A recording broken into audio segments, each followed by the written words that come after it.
네, 안녕하세요. 증권맨입니다. 오늘 코스피는 0.89% 상승, 코스닥은 1.02% 상승 마감을 했습니다.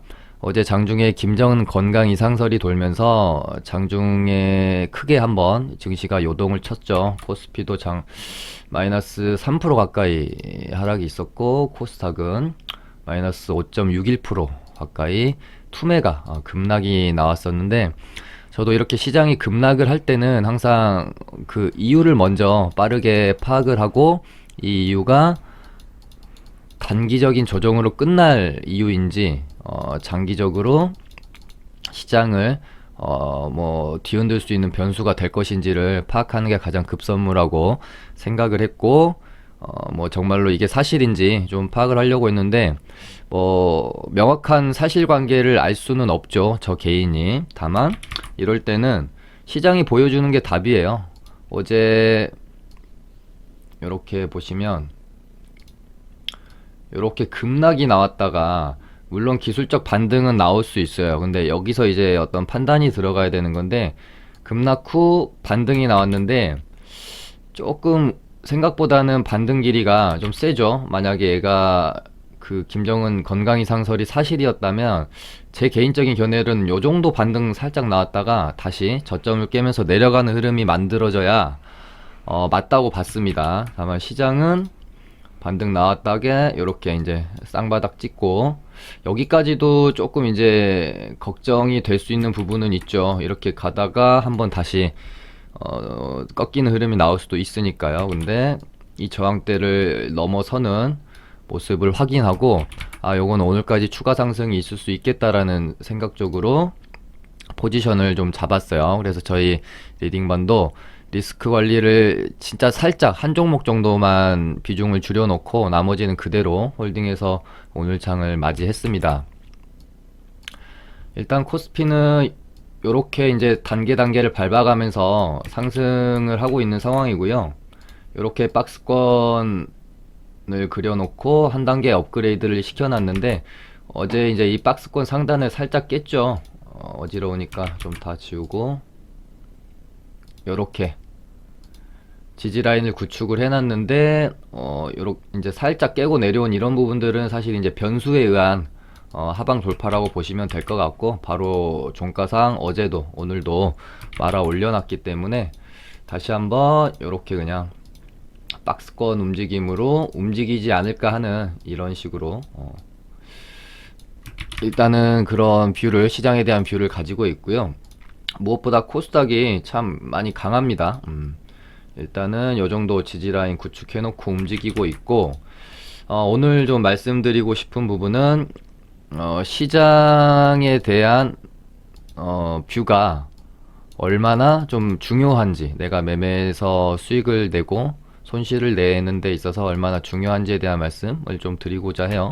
그래서 제 방송 보신 분들은 아시겠지만, 저희 리딩반이 요때쯤에 손절을 좀 하고 관망 모드로 들어갔다가 요날부터 다시 매매를 시작했어요. 요날 이때 방송에서도 제가 명확하게 기억을 합니다. 이날 혹시 다음날 양봉 마감을 하면 단기 바닥의 가능성이 매우 높다라고 보여진다 라고 코멘트를 드렸었고, 이 다음날 양봉이 떴죠. 그래서 저희 리딩반도 이때부터 가열차게 매매에 좀 들어갔습니다. 그래서 정말 시원하게, 한 요때까지는 정말 시원하게 매매를 해서 수익을 좀 많이 냈던 것 같고, 어느 정도 상승마디가 나온 다음에 지금 최근에 1, 2주 정도 요 장세는 이때에 비하면 그렇게 아주 재미있는 장세는 아니죠.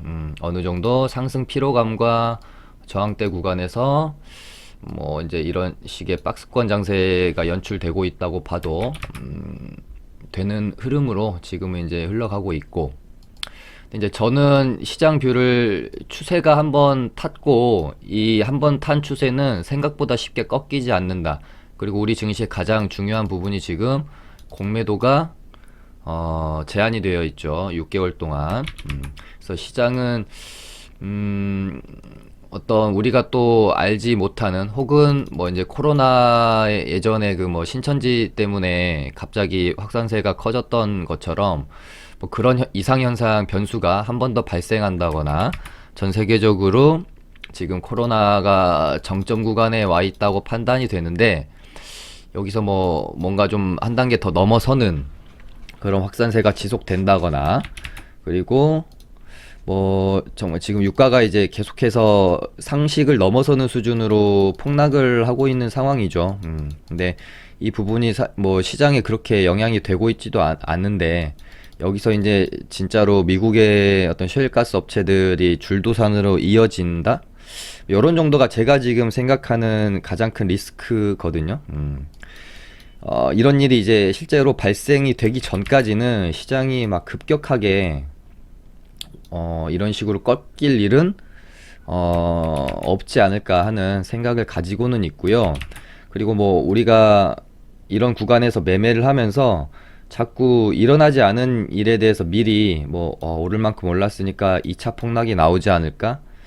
그러니까 우리는 단기 매매하는 사람들이 있기 때문에, 그러니까 중장기 매매하시는 분들은 포트폴리오 변경을 해줘야 되기 때문에 시장에 따라서 미리 좀 예측하는 부분들이 중요할 수 있다라고 생각을 해요. 근데 우리는 단기 혹은 수익 매매를 하는 입장에서 굳이 일어나지 않을 일에 대해서 미리 걱정을 해서 매매를 안 한다거나, 뭐 보수적으로 한다거나, 뭐 과하게 그냥 해지용 정도로 인버스를 좀 추가해서 포트에 관리해 놓는 거는 괜찮다고 보지만, 뭐 과하게 확신해서 인버스 쪽으로 뭐 몰빵을 친다거나 비중을 싣는다거나, 이런 건 저는 좀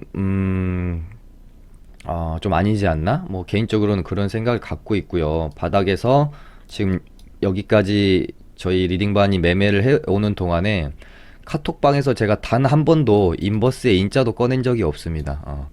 추세를 타면 뽑아 먹을 때까지 뽑아 먹어야 되고요.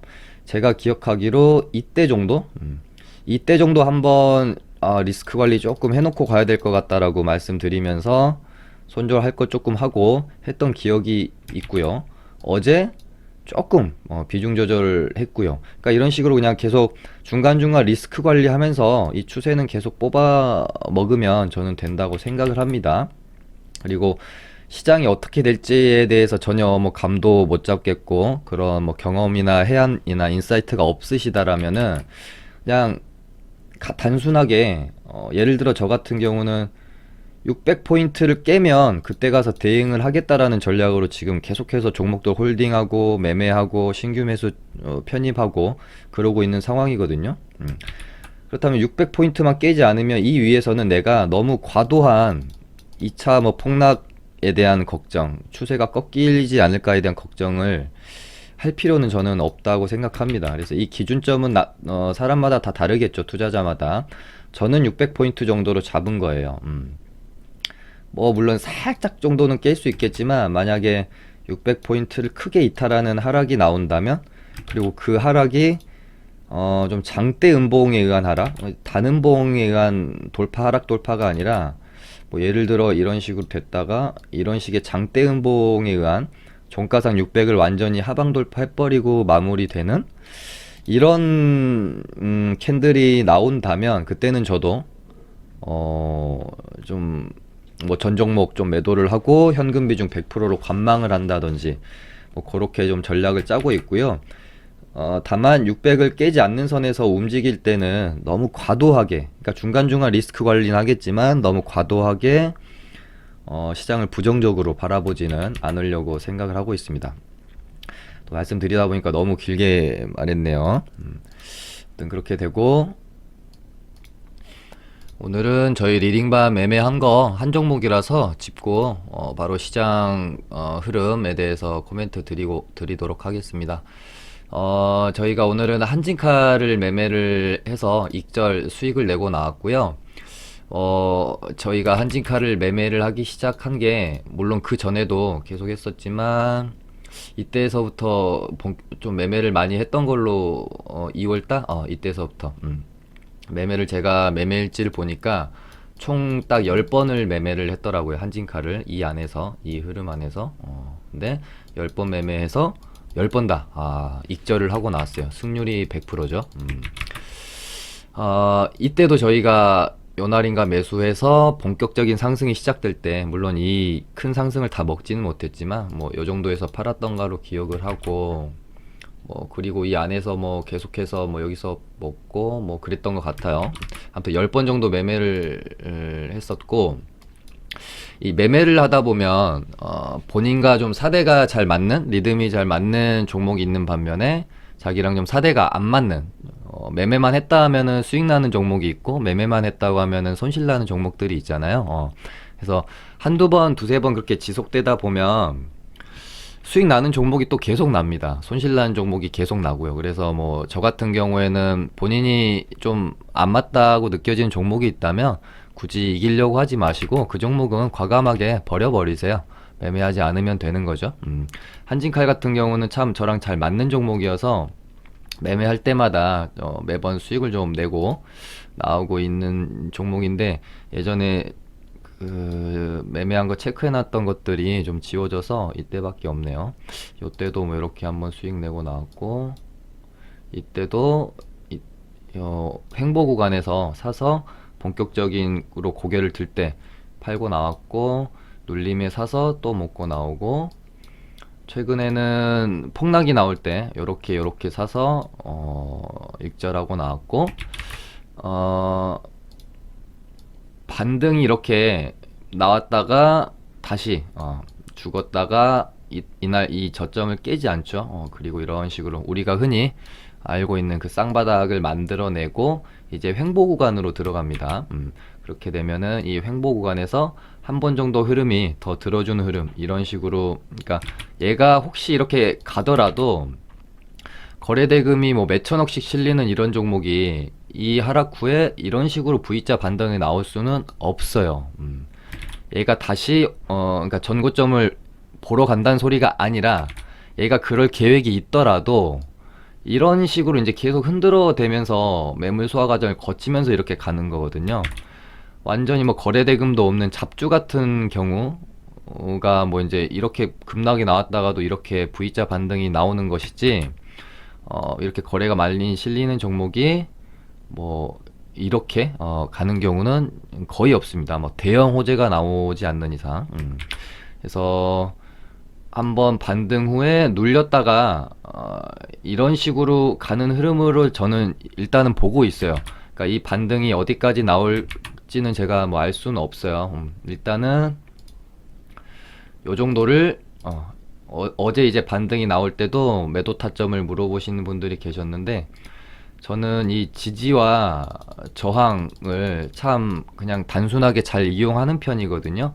주식을 오랫동안 해야 보니 이 지지와 저항만큼 계속해서 써먹고, 그러니까 어떤 뭐 지표나 선 같은 것들은 쓰다 보면 솔직히 다 거기서 거기고, 맞는 거 있고 틀린 거 있고 그냥 사람이 쓰기 나름이다라는 결론에 이르렀어요. 그래서 저 같은 경우는 보시면 아시겠지만 이 일목균형표상 일목균형표 이 기준선 요거 하나 빼고는 쓰는 보조지표가 하나도 없습니다. 분봉도 마찬가지고요. 심지어 저는 분봉에서 이평선도 3분봉상 120선 빼고는 보지도 않아요. 이것조차도 안 보는 경우가 많습니다. 그만큼 저는 지지저항을 중요하게 좀 생각을 하고요. 어제 이렇게 이제 반등이 나올 때 이렇게 두 번 나눠서 사서 반등이 나올 때 매도 타점은 당연히 이렇게만 보셔도 이 구간이 저항 구간이라고 볼 수가 있겠죠. 그래서 요렇게 좀 나눠서 팔았고요.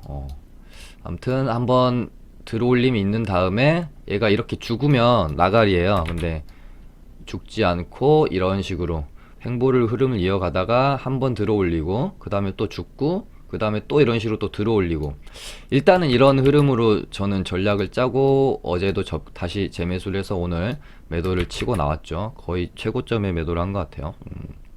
여기서 매도한 것도 이때 고점 구간이니까 여기서 매도가 들어갔던 거고요. 무조건 얘가 다시 눌리면 여기서 살 거다라는 말씀을 드리는 건 아니고요. 당연히 내일 또는 뭐 내일 모레의 흐름을 지켜봐야 됩니다. 얘가 이런 식으로 채워나가는 흐름이 나오는지, 아니면 다시 한번 이런 식으로 쌍바닥 찍으러 갈 수도 있어요.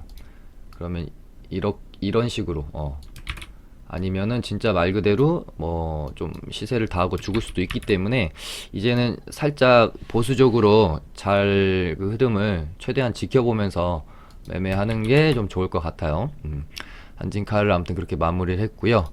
오늘 일단은 빅텍이 갭 띄우고 큰 상승이 나오면서 이게 상당히 불안한 거예요. 근데 시장은 전혀 그러니까 원래 이 빅텍이라는 종목이 시장과 반대로 가니까, 시장이 하락하면은 힘을 쓰는 종목이고 시장이 상승하면 힘을 못 쓰는 종목인데, 주포가 이번에는 마음을 좀 먹었는지 그런 거 상관없이 쭉 당겨버리더라고요. 근데 어찌됐건 얘는 이제 윗꼬리를 많이 다는 게 항상 습성입니다. 이때도 뭐 상한가 갔다가 완전히 진짜 소름 끼치는 차트죠. 상한가 닫아놓고 요렇게 아마 이때 물린 세력이 지금 빠져나오려고 그러는 건지 뭐 알 수는 없지만, 아무튼 저 같은 경우는 일단은 어떤 재료 자체가 뭐 오늘도 보니까 뭐 뉴스가 좀 엇갈리기는 하는데, 일단 시장은 김정은의 그 건강 이상설이 아닌 쪽으로 좀 일축을 하는 분위기가 있는 것 같아서, 빅텍을 매매하기는 조금 재료 소멸일 수 있기 때문에 또 시간에서 오르고 있네요. 아무튼 저는 뭐 장중에 뭐 그냥 단타성으로 매매하는 거 정도는 뭐 괜찮을 수 있겠으나, 뭐 끌고 가는 전략은 조금 리스크가 있지 않겠나, 그렇게 보고 있는 종목이고요. 그 다음에 대북주는 당연히 계속해서 봐야 됩니다. 어제 말씀드린 대로 현대로템이랑 대아티아이, 아난티, 저는 이렇게 세 종목 보고 있고요. 뭐 제 눈에는 현대로템이 가장 좋아 보입니다. 대아티아이는 단기 과열에 들어갔어서 좀 약한 모습 보이고 있지만, 오늘 5일선 지지하고 어느 정도 추세 그래도 유지해주는 모습이고요. 내일 되면 5일선 이렇게 올라올 건데, 만약에 5일선 이탈해서 시작하면 이런 식으로 음봉 하나 정도 다시 떨어질 수도 있을 것 같고요. 현대로템은 차트가 너무 예뻐요. 어제 이 그 변수에 의한 꼬리 부분을 이렇게 제외하면, 아마도 제 생각에는 현대로템 세력은 그냥 이런 정도, 요렇게 이 꼬리 빼고 요거는 이제 어제 변수에 의해서 발생된 꼬리라고 저는 생각을 하고요. 요 정도 가격대에서 저점을 잡으려고 했지 않았을까, 그런 생각이 들어요. 요렇게 라인 안에서. 그래도 요렇게 움직이다가 또 뉴스가 하나 발생이 된다면 한 번 정도 더 뽑아주는 흐름이 충분히 나올 수도 있다, 그렇게 생각을 하면서 좀 보고 있고요. 그 다음에 원격 관련주들이 어제는 가비아가 치더니 오늘은 또 비트컴퓨터가 치는 모양새가 나왔어요. 얘도 이렇게 보시면 요 저항대를, 윗꼬리는 좀 달았지만 요 저항대를 딱 넘겨놓고 종가상 마무리 시켰죠. 그리고 오늘 이렇게 좀 뽑아주는 모습. 가비아도 생각보다 엄청 잘 버티네요. 저는 이런 식으로 오늘은 음봉이 떨어지지 않을까 예상했는데, 비트컴퓨터가 가져서 그런지 같이 좀 힘을 내주는 모습이었고, 알서포트는 나쁘지 않아 보입니다, 제 눈에는. 그래서 비트 가비아가 한 번씩 쳤기 때문에 알서포트도 치지 말란 법 없잖아요. 그래서 이렇게 한번 또 흐름 가져갈지도 모르겠다.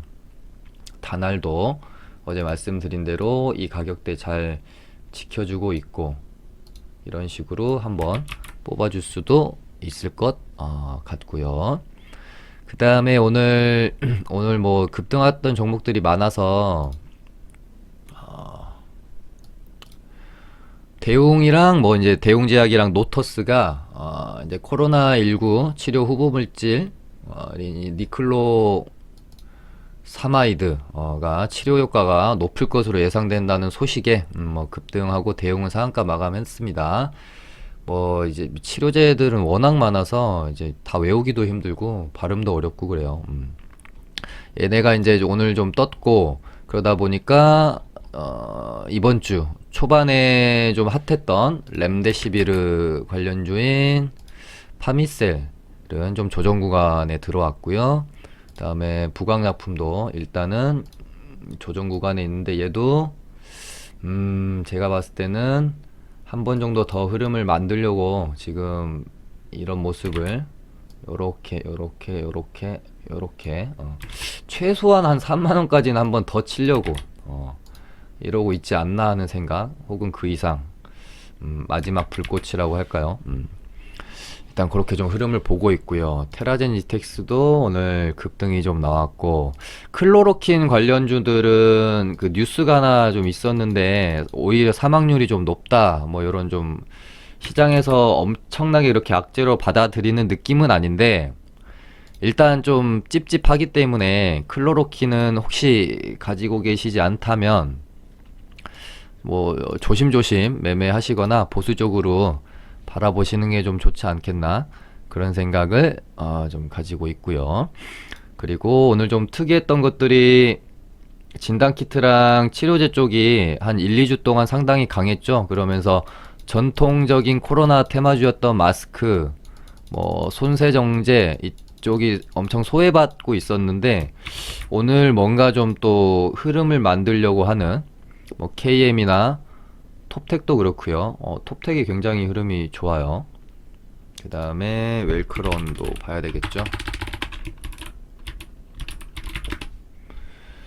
뭔가 준비를 좀 하고 있는 듯한 그런 모습 정도는 보입니다. 뭐 미리 좀 선침해하기는 그렇고요. 조금 더 흐름을 만들어 가면 한번 접근해 볼까 생각도 하고 있는 그런 종목들이 테마고, 손세정제 쪽에서 한국알콜도 보시면 오늘 다시 좀 흐름을 만들려고 그러는지 좀 뽑아내는 모습이었고요. MH에탄올도 다시 한번 봐야 될 것 같아요. 아무튼 어제 제가 코로나 테마주들이 이제 곧 끝물일 수 있기 때문에 좀 조심조심 매매해야 될 것 같고, 한 4월 말쯤이면은 거좀 다 마무리가 되지 않겠느냐라는 개인적인 견해를 좀 말씀드렸는데, 솔직히 모르겠습니다.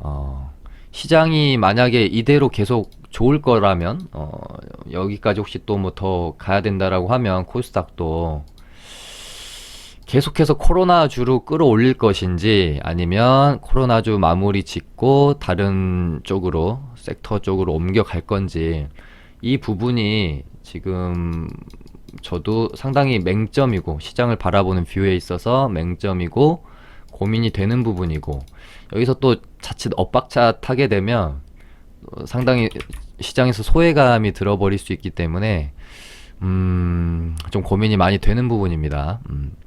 네, 그렇게 되고, 그 다음에 뭐 이제 일자리 관련 주들은 얘네가 탄력은 좋은데 좀 윗꼬리가 계속 이렇게 달면서 뭔가 멋있게 장대 항봉으로 딱 마감한다거나 상한가 가버린다거나 이런 모습이 아니라, 윌비스도 오늘도 윗꼬리를 좀 길게 달았죠. 근데 굳이 나쁘게 보고 있진 않아요. 왜냐면은 얘도 어떻게 보면은 비트컴퓨터랑 좀 비슷한 느낌? 어제 전고점 부근에다가 꼬리는 만들어 놓고 종가는 이 매물대를 넘겨놨었거든요, 비트컴퓨터가. 그러고 나서 오늘 갔죠. 윌비스도 꼬리로는 전고점을 살짝 넘겨놨고, 종가는 요 딱 매물대를 좀 시원하게 넘긴 건 아닌데 이렇게 좀 더 만들어 놨으면 좋았을 것 같은데 약간 애매하긴 합니다. 또 흐름 더 이어갈 수도 충분히 있다, 그렇게 보고 있고요. 일자리 관련주는 윌비스가 가장 좋아 보여요.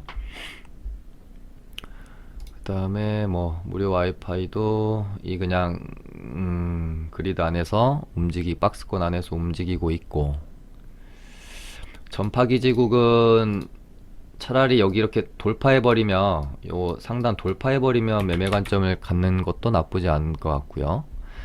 그 다음에 수소차 관련주에서 풍국주정은 어제 종가 넘기면 얘가 단기과열 걸려서 일부러 좀 그렇다고 해서 18,000원은 또 깨진 않아요. 참 수상합니다. 얘가 이런 식으로 음봉을 만들 법도 하거든요. 근데 18,000원 지지 시켜놓고 또 이 위에서 또 오늘도 양봉을 만들어내는 모습. 얘도 끼가 좀 상당한 종목이다라는 생각도 드는데, 어찌됐건 더 이제 상승시키면 단기 과열로 제가 알고 있어서 어떻게 흘러갈지 좀 관심 있게 봐도 괜찮을 것 같은 종목이고요. 그 다음에 오늘 뭐 건설주들이 움직였는데, 야, 이게 뭐죠? 이제 뉴딜 사업 관련해가지고, 저도 이제 방송을 하면서 지금 보는 거니까, 완전히 지금 이제, 완전 장난질 같진 않은데, 뭐 그렇다고 하한가를 갈 것 같진 않고, 개파락을 좀 하긴 할 것 같네요. 야, 이게 무슨 진짜 양아치 짓입니까? 제 방송 보신 분들은 상따 최근에 안 하고 계시겠죠? 제가 한 4일, 5일 연속 말씀드리고 있잖아요. 최근에 상따 하지 마시라고. 재미없습니다. 최근에 상따 하지 마세요. 고가권에서 매수 자제하시고요.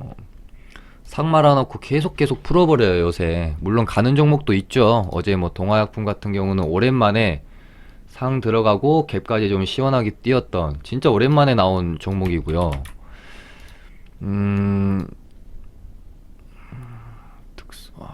이건 조금 더 시간을 지켜봐야 될 것 같아요. 아직 4시 반이라서 어떻게 될지. 뭐 사실 저 같은 경우는 그러니까 제가 항상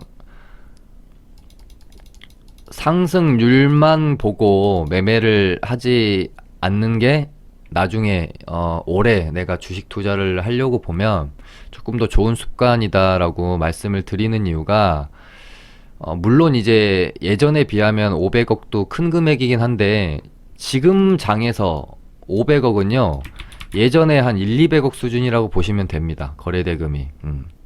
예전에는 하루에 어떤 주도 테마 대장이 나오면 1000억 넘기기가 힘들었어요. 그래서 어떤 그 주도주의 개념을 1000억 넘기느냐 마느냐로 정했던 시절도 있거든요. 근데 최근에 보시면은 뭐 1000억은 기본씩 터지잖아요. 3000억 뭐 1조도 금방금방 터지고요. 오늘 시젠이 7000억밖에 안 시젠이 9000억 터졌죠. 이런 것처럼 이런 장에 500억짜리 상한가는 저는 솔직히 별로 손 대지 않고요. 그러니까 어떤 단발성이 짙은 뉴스 재료로 급등하는 종목들은 매매를 하지 않는다는 게 아니라 최대한 지켜보고 매매를 하는 습관을 가지고 있습니다. 그런 좀 좋은 습관을 갖고 있으면 이런 것들 맞는 게 좀 덜 하죠. 야, 이건 제가 장중에 별로 신경을 안 썼던 종목들이라 어떻게 대응 방법을 알려드려야 할지. 그리고 얘가 상한가도 좀 뭐가 대장이죠? 고려시멘트가 대장인가요? 야, 고려시멘트는 잘 닫아줬는데 얘를 추가해야 될 것 같고, 고려시멘트가 대장인데 얘가 상한가가 풀리니까 얘네들은 좀 이렇게 되는 것 같네요.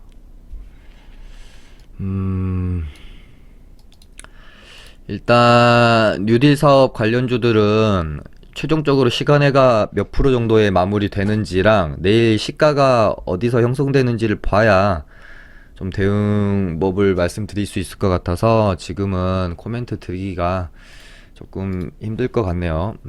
아무쪼록 너무 나쁘지 않은 상태에서 마무리가 되었으면 좋겠습니다. 그 다음에 제가 또 관심 있게 보고 있던 종목이 흥구석유인데요. 얘가 왜 수상하냐면 이제 얘는 이제 이제 뭐 석유 관련주라고 보시면 되는데, 어제 원유가 폭락이 나왔죠. 그렇다고 하면은 얘는 그러니까 원유 폭락이 나오면서 시가 개파락을 4% 했고 저점이 5.88%가 나왔어요. 원유가 폭락을 했는데도. 근데 기원치 말아 올리면서 다시 양봉 마감을 하고 어제의 종가에다가 요렇게 좀 갖다 놨다. 원유가 폭락을 했는데도 영향은 덜 받고, 이렇다면 원유가 혹시 여기서 이제 좀 상승이 나오게 되면 떨어진 만큼에 대한 또 반등이 나올 수 있으니까, 폭등이 나오게 되면 이렇게 또 뽑아줄 수도 있지 않을까 하는 생각으로 상당히 매력적으로는 보였는데,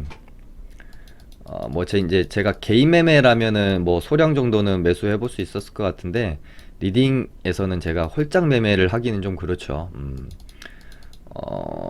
어찌됐건 이제 매수를 하게 되면 오늘 밤에 또 원유가 어떻게 가는지 밤에 잠 못 자고 또 봐야 되고 좀 신경 쓰고 싶지가 않아서, 일단은 좋게는 봤지만 매매까지는 이어지지 않았던 그런 흥구석유가 되겠습니다.